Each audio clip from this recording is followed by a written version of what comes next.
Haftalik ob-havo ma'lumoti. Assalomu alaykum aziz tomoshabin. Ushbu xabar boshqalarga ham yetib borishligi uchun video ostiga bir dona like bosib, bizga obuna bo'lib qo'ying.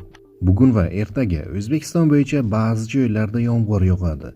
Faqat shimoli-g'arbiy hududlarda yog'ingarchilik kutilmaydi. Harorat asosan kunduzi 15-20 daraja iliq bo'ladi.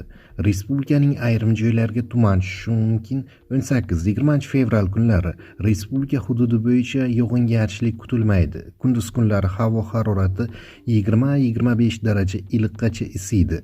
Kechalar harorati asosan 7-12 daraja iliq atrofida bo'ladi.